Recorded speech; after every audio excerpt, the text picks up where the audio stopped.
Good evening. ആരൊക്കെയാണെന്ന് കഥ കേൾക്കാൻ വന്നിരിക്കുന്നത്?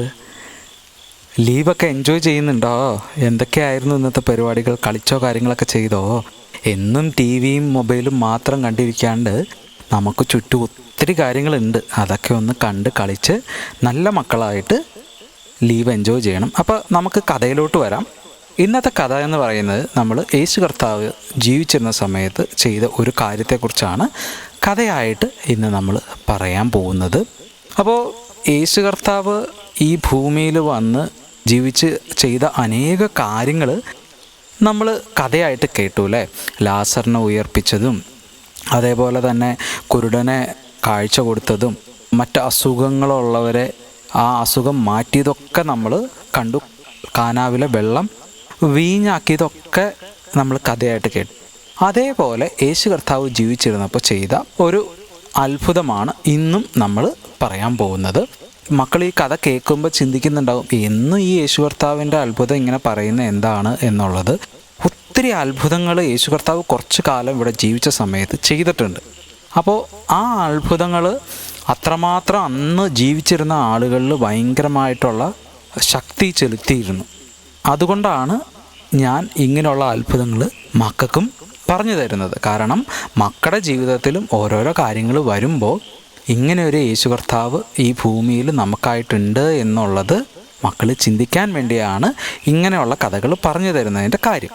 അപ്പോൾ കഥയിലോട്ട് വരാം. യേശു കർത്താവ് ഗലീല കടപ്പുറം വഴി നടന്നു പോകുമ്പോൾ കുറേ ആളുകൾ യേശു കർത്താവിൻ്റെ അടുത്ത് വന്നു.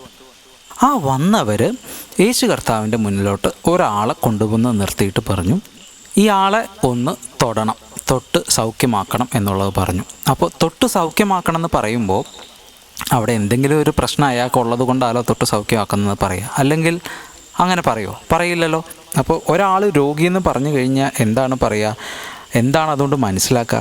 ഒരു വ്യക്തി അല്ലെങ്കിൽ ഒരു മനുഷ്യൻ രോഗിയാണെന്ന് പറയുമ്പോൾ അയാൾക്ക് ശാരീരികമായിട്ട്, അതായത് അയാളുടെ ബോഡിയിൽ എന്തെങ്കിലും ബുദ്ധിമുട്ടോ പ്രയാസങ്ങളോ ഉള്ളപ്പോഴാണ് നമ്മൾ ഒരാളെ രോഗിയെന്ന് വിളിക്കുന്നത്. അപ്പോൾ ഇവിടെ കടന്നു വന്നിരുന്ന ആൾ എന്ന് പറയുന്നത് ഒരു രോഗിയാണെന്ന് പറയുമ്പോൾ അയാൾക്ക് രണ്ട് കുഴപ്പമായിരുന്നു ഉണ്ടായിരുന്നത്. അപ്പോൾ ഇവിടെ എന്ത് സംഭവിച്ചു എന്ന് വെച്ച് കഴിഞ്ഞാൽ ഇവർ കൊണ്ടുവന്ന ഈ ആൾക്കൂട്ടം കൊണ്ടുവന്ന ആൾ വന്നിട്ട് അയാൾക്ക് ചെവിയും കേൾക്കില്ലായിരുന്നു. അയാൾ സംസാരിക്കാൻ കഴിവുണ്ട്, പക്ഷെ വിക്കുണ്ടായിരുന്നു. വിക്കുള്ള ആൾക്കാരെ മക്കൾ കണ്ടിട്ടുണ്ടോ? വിക്കെന്ന് പറഞ്ഞാൽ എന്താണെന്ന് മക്കൾക്കറിയാമോ? വിക്കെന്ന് പറഞ്ഞു കഴിഞ്ഞാൽ അവർക്ക് സംസാരിക്കാൻ കഴിവുണ്ട്, പക്ഷെ അവർ സംസാരിക്കുമ്പോൾ എന്താ കുഴപ്പമെന്ന് വെച്ച് കഴിഞ്ഞാൽ കുറച്ച് സമയം കൂടുതലെടുത്തേ സംസാരിക്കുകയുള്ളൂ. നമ്മൾ സാധാരണഗതിയിൽ നമ്മൾ പെട്ടെന്ന് സംസാരിച്ച് പോകില്ലേ? ഇങ്ങനെയുള്ളവർക്ക് അങ്ങനെ സംസാരിക്കുന്നതിന് ബുദ്ധിമുട്ടുണ്ടാവും. ചില വാക്കുകൾക്കോ ചില കാര്യങ്ങളോ ഇവർ പറയുമ്പോൾ അവരുടെ വായും കൊണ്ട് അവർക്ക് പെട്ടെന്ന് സ്പീഡായിട്ട് പറയാനോ അങ്ങനെയുള്ള രീതിയിൽ അവർക്ക് പറ്റില്ല. അപ്പോൾ അവർ വിക്കിയായിരിക്കും സംസാരിക്കുക. വിട്ട് അവർ പറയുന്ന സാധനം പെട്ടെന്ന് സ്പീഡിൽ പറയാത്തത് കൊണ്ട് ചിലപ്പോൾ എന്ത് പറ്റും, പറയുന്ന കാര്യങ്ങൾ കേൾക്കുന്ന ആൾക്ക് അതുപോലെ മനസ്സിലാവണമെന്നുമില്ല. അപ്പോൾ അങ്ങനെ വിക്ക് കൊണ്ടുവന്നിരുന്ന വ്യക്തിക്ക് ഉണ്ടായിരുന്നു. അത് മാത്രമല്ല, ഇയാൾക്ക് ചെവി കേൾക്കാനും പറ്റില്ലായിരുന്നു. അയ്യോ, ചെവി കേൾക്കാൻ പറ്റില്ലേ? മക്കൾ ചിന്തിച്ചിട്ടുണ്ടോ ചെവി കേൾക്കാണ്ടായ എങ്ങനെയുണ്ടാവും എന്നുള്ളത്? മക്കൾക്കൊക്കെ ചെവി കേൾക്കാൻ പറ്റുമെന്ന് എനിക്കറിയാം. ചെവി കേൾക്കാൻ പറ്റില്ലെങ്കിൽ എങ്ങനെയായിരിക്കും നമ്മുടെ ജീവിതം? ഒരു നിമിഷം ഒന്ന് ചിന്തിച്ചു നോക്കി. നമ്മുടെ ചുറ്റും പുറം നടക്കുന്ന ഒരു കാര്യങ്ങളും നമുക്ക് കേൾക്കാൻ പറ്റില്ല. ഒരു സൗണ്ടും നമ്മുടെ ചെവിയിലോട്ട് വരില്ല. നമ്മൾ ആരെങ്കിലും വിളിച്ചാൽ, നമ്മുടെ പേര് വിളിച്ചാൽ, നമ്മുടെ കൂട്ടുകാർ നമ്മളെ വിളിച്ചാൽ, അല്ലെങ്കിൽ നമ്മൾ റോട്ടിൽ പോകുന്ന വാഹനങ്ങളുടെ വണ്ടികളുടെ ഹോണ്, ആംബുലൻസിൻ്റെ സൗണ്ട്, പോലീസിൻ്റെ വണ്ടിയുടെ സൗണ്ട്, അതേപോലെ തന്നെ കിളികൾ കരയുന്നത്, കാക്ക കരയുന്നത്, പട്ടി കുരയ്ക്കുന്നത്, തവള കരയുന്നത്, മഴ പെയ്യുമ്പോൾ വെള്ളം വീഴുന്നത്, ടി വി വെച്ചാൽ അതിലെ പാട്ടുകൾ കേൾക്കാൻ പറ്റില്ല, മൊബൈലിൽ എന്തെങ്കിലും കാര്യങ്ങൾ നോക്കുമ്പോൾ അത് കേൾക്കാൻ പറ്റില്ല. അയ്യോ, ഒരു സൗണ്ടും കേൾക്കാൻ പറ്റാത്ത ഒരവസ്ഥ. അപ്പോൾ ഒന്ന് ആലോചിച്ച് നോക്കി, മക്കൾക്ക് അങ്ങനെ ഒരു അവസ്ഥ വന്നു കഴിഞ്ഞാൽ എങ്ങനെയുണ്ടാവും? ചിന്തിച്ചിട്ടുണ്ടോ ഇങ്ങനെ ഒരു അവസ്ഥ? അപ്പോൾ ഈ വന്ന വ്യക്തിക്ക് ചെവി കേൾക്കാൻ പാടില്ലായിരുന്നു എന്ന് പറയുമ്പോൾ അയാൾക്ക് ഇതൊന്നും കേൾക്കാൻ പറ്റില്ല. അപ്പോൾ ഒരു നിമിഷം നമ്മളെ ആരെങ്കിലും ഒന്ന് വിളിച്ചു കഴിഞ്ഞ് കഴിഞ്ഞാൽ ആ വിളിക്ക് നമ്മുടെ പേര് വിളിച്ചു കഴിഞ്ഞ് കഴിഞ്ഞാൽ നമ്മൾ എന്തേന്ന് ചോദിക്കും, അമ്മ അപ്പയും വിളിക്കുമ്പോൾ എന്തിനാ എന്നെ വിളിച്ചതെന്ന് ചോദിക്കില്ലേ? അപ്പോൾ അതുപോലും അയാൾക്ക് കേൾക്കാൻ പറ്റില്ല. അതിന് റെസ്പോണ്ട് ചെയ്യാൻ അയാൾക്ക് പറ്റില്ല. അങ്ങനെയുള്ള ഒരാളെയാണ് യേശു കർത്താവിൻ്റെ അടുത്ത് ഇവർ കൊണ്ടുവന്നിരിക്കുന്നത്. വിക്കുണ്ട്, സംസാരിക്കാൻ പറ്റും, പക്ഷെ കറക്റ്റായിട്ട് സംസാരിക്കാൻ പറ്റില്ല. കേൾക്കാൻ അയാൾക്ക് കേൾവി ശക്തിയില്ല. അപ്പോൾ യേശു കർത്താവിൻ്റെ അടുത്ത് കൊണ്ടുവന്നിട്ട് യേശു കർത്താവിൻ്റെ അടുത്ത് പറഞ്ഞു, ഇവനെ തൊട്ട് സൗഖ്യമാക്കണമെന്ന് ഈ വന്ന ആൾക്കാർ യേശു കർത്താവിൻ്റെ അടുത്ത് പറഞ്ഞു. അപ്പോൾ യേശു കർത്താവ് എന്ത് ചെയ്തു എന്ന് വെച്ച് കഴിഞ്ഞാൽ, അയാളെ അവിടെ നിന്ന്, ആ ജനക്കൂട്ടത്തിൻ്റെ അടുത്ത് നിന്ന് മാറ്റി വേറൊരു സ്ഥലത്തോട്ട് കൊണ്ടുപോയി. എന്തുകൊണ്ടായിരിക്കും യേശു കർത്താവ് വേറൊരു സ്ഥലത്തോട്ട് കൊണ്ടുപോയെന്ന് മക്കൾ ചിന്തിക്കുന്നുണ്ടാവും. യേശു കർത്താവിന് അവിടെ തന്നെ ആൾക്കാരുടെ മുന്നിൽ വെച്ച് തന്നെ ചെയ്യാമായിരുന്നു. പക്ഷേ യേശു കർത്താവ് അങ്ങനെ ചെയ്തില്ല. അതിനൊരു കാരണം ഉണ്ടായിരുന്നു. ആ ചെയ്യുന്ന കാര്യം ആരെ അറിയിക്കണ്ട എന്നൊരു ചിന്ത യേശു കർത്താവിനുണ്ടായിരുന്നു.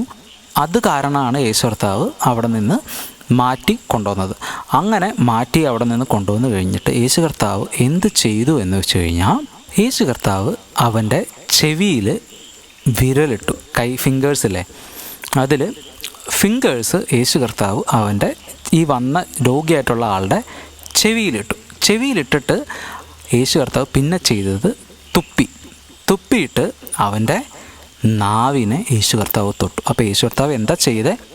ഈ അസുഖമുള്ള ആളുടെ ചെവിയിൽ വിരലിട്ടിട്ട് തുപ്പി, അത് കഴിഞ്ഞ് നാവിനെ തൊട്ടു. ഈ 3 കാര്യങ്ങൾ യേശു കർത്താവ് ചെയ്തിട്ട് സ്വർഗത്തിലോട്ട് നോക്കിയിട്ട് യേശു കർത്താവ് നെടുവീർപ്പിട്ട് ഈ വ്യക്തിയുടെ അടുത്ത് പറഞ്ഞു, തുറന്നു വരിക എന്ന് പറഞ്ഞു. അപ്പോൾ എന്താണ് ഈ തുറന്നു വരിക എന്ന് പറഞ്ഞാൽ? തുറന്നു വരിക എന്ന് പറഞ്ഞു കഴിഞ്ഞാൽ ഈ ചെവിയുടെ കേൾവി തുറന്നു വന്നം ഫ്രീ ആയിട്ട് നാവിന് സംസാരിക്കാൻ പറ്റുന്നില്ല, മൂവ് ചെയ്യാൻ പറ്റാത്തതുകൊണ്ടാണ് നമുക്ക് ആ വിക്കും കാര്യങ്ങളൊക്കെ വരുന്നത്. അപ്പോൾ അതും ഫ്രീ ആവണം. അപ്പോൾ യേശു കർത്താവ് ഇതെല്ലാം ചെയ്തിട്ട് വിരലിട്ട് ചെവിയിൽ തൊട്ടു, തുപ്പി, നാക്കിനെ തൊട്ടു, എന്നിട്ട് പറഞ്ഞു തുറന്നു വരിക എന്നർത്ഥമുള്ള ഒരു വാക്ക് അവിടെ യേശു കർത്താവ് പറഞ്ഞു. എഫാദ എന്നാണ് ആ വാക്ക് പറയുന്നത്. തുറന്നു വരിക എന്നുള്ളതാണ് അതിൻ്റെ അർത്ഥം. അങ്ങനെ യേശു കർത്താവ് നെടുവീർപ്പിട്ട് അവനോട് പറഞ്ഞു. അത് യേശു കർത്താവ് പറഞ്ഞ അപ്പം തന്നെ ഈ വ്യക്തിയുടെ ചെവി തുറന്നു എന്ന് മാത്രമല്ല, അവൻ്റെ നാവിനെ ഉണ്ടായിരുന്ന ആ കെട്ട് അഴിഞ്ഞിട്ട് അവൻ ശരിയായിട്ട് സംസാരിക്കാൻ തുടങ്ങി. അവൻ്റെ വിക്ക് പോയി, അവന് കേൾവിയും വന്നു. അങ്ങനെ യേശു കർത്താവ് ഈ 3 കാര്യങ്ങൾ ചെയ്ത് ഇത് പറഞ്ഞപ്പോൾ ഈ വിക്കുള്ള ആള്, മര്യാദയ്ക്ക് സംസാരിക്കാൻ പറ്റാണ്ടിരുന്ന ആള്, ചെവി കേൾക്കാൻ പറ്റാണ്ടിരുന്ന ആൾക്ക് എല്ലാം കേൾക്കാൻ പറ്റി. അപ്പോൾ ഒന്ന് ചിന്തിച്ചു നോക്കിയേ, ആ വ്യക്തിക്ക് ആ സമയം എങ്ങനെ ഉണ്ടായിരുന്നിരിക്കും? ഇതുവരെ അയാളുടെ ജീവിതത്തിൽ അയാൾ ഒരു ശബ്ദവും മര്യാദയ്ക്ക് കേട്ടിട്ടില്ല. അയാളുടെ ചുറ്റും പുറമുള്ള ശബ്ദങ്ങളോ കാര്യങ്ങളോ ഒന്നും അയാൾ കേട്ടിട്ടില്ല. അങ്ങനെയുള്ള ഒരാൾക്ക് പെട്ടെന്ന് ഒരു നിമിഷം കൊണ്ട് യേശു കർത്താവ് ഇങ്ങനെ ഒരു അത്ഭുതം ചെയ്തപ്പോൾ അയാളുടെ ചുറ്റും പുറമുള്ള സൗണ്ട് അയാൾ കേൾക്കുന്നുണ്ട്. അതേപോലെ തന്നെ കിളികൾ കരയുന്നത് കേൾക്കാൻ പറ്റുന്നുണ്ട്, ആൾക്കാർ ഒച്ച വയ്ക്കുന്നത് കേൾക്കാൻ പറ്റുന്നുണ്ട്, കടലിലെ തിരമാല കേൾക്കാൻ പറ്റുന്നുണ്ട്, യേശു കർത്താവ് സംസാരിക്കുന്നത് കേൾക്കാൻ പറ്റുന്നുണ്ട്. ഒപ്പം ഇത് മാത്രമല്ല, അവന് വിക്കില്ലാണ്ട് സംസാരിക്കാനും പറ്റുന്നുണ്ട്. അപ്പോൾ അയാളെ സംബന്ധിച്ച് എത്രമാത്രം സന്തോഷം ഉണ്ടായിട്ടുണ്ടാവും അല്ലേ? അപ്പോൾ അങ്ങനെ അയാൾക്ക് ഭയങ്കര സന്തോഷമായി. അപ്പോൾ ഈ സന്തോഷം കണ്ടിട്ട് യേശു കർത്താവ് ഒരു കാര്യം പറഞ്ഞു, ഞാൻ ഈ ചെയ്ത കാര്യം നീ ആരോടും പറയരുതെന്ന് പറഞ്ഞു. എന്താ പറഞ്ഞേ? ഞാൻ നിൻ്റെ ജീവിതത്തിൽ ചെയ്ത ഈ അത്ഭുതം നീ ആരോടും പറയരുതെന്ന് പറഞ്ഞു. പക്ഷേ എന്ത് പറ്റിയെന്ന് വെച്ച് കഴിഞ്ഞാൽ ഇവൻ എല്ലാവരുടെ അടുത്തും പോയി പറഞ്ഞു. കാരണം അവൻ അത്ര സന്തോഷം, അവൻ്റെ ജീവിതത്തിൽ യേശു കർത്താവ് വലിയൊരു മാറ്റം വരുത്തി. അവന് ചെവി കേൾക്കാൻ പറ്റുന്നുണ്ട്, അവൻ്റെ വിക്ക് മാറി, അവന് ഭയങ്കരമായൊരു മാറ്റം അവൻ്റെ ജീവിതത്തിൽ സംഭവിച്ചു. അപ്പോൾ അങ്ങനെ ഒരു കാര്യം അവൻ്റെ ജീവിതത്തിലുണ്ടായപ്പോൾ അവനത് അടക്കി വെക്കാൻ പറ്റിയില്ല, അവൻ ആരോടും പറയാണ്ടിരിക്കാൻ പറ്റിയില്ല, അവൻ എല്ലാവരോടും പറഞ്ഞു. ഇത് കേട്ടവരെല്ലാം കേട്ടിട്ട് ഭയങ്കര അത്ഭുതപ്പെട്ടു.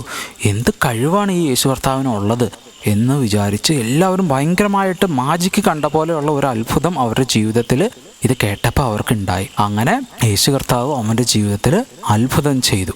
ഇതേപോലെ നമ്മുടെ ജീവിതത്തിലും യേശു കർത്താവിന് പല അത്ഭുതങ്ങളും ചെയ്യുവാൻ സാധിക്കില്ലേ? അപ്പം അതിനെന്ത് ചെയ്യണം? നമ്മൾ യേശു കർത്താവിൻ്റെ അടുത്ത് വരണം. നമ്മൾ യേശു കർത്താവിൻ്റെ അടുത്ത് പറയണം നമുക്ക് എന്താണുള്ള ബുദ്ധിമുട്ടുകളെന്ന്. അങ്ങനെയുള്ള കാര്യങ്ങളെല്ലാം നമ്മൾ യേശു കർത്താവിൻ്റെ അടുത്ത് പറയുമ്പോൾ യേശു കർത്താവിന് നമ്മുടെ ജീവിതത്തിൽ അനേക കാര്യങ്ങൾ ചെയ്യാൻ സാധിക്കും. എപ്പോഴും യേശു കർത്താവിന് കുട്ടികളെ ഭയങ്കര ഇഷ്ടമാണ്. കുഞ്ഞു കുട്ടികളെ യേശു കർത്താവിന് ഭയങ്കര ഇഷ്ടമാണ്. ആരോടും കുഞ്ഞു കുട്ടികളെ യേശു കർത്താവിൻ്റെ അടുത്ത് വരുന്നത് തടയരുത് എന്നാണ് യേശു കർത്താവ് പറഞ്ഞിരിക്കുന്നത്.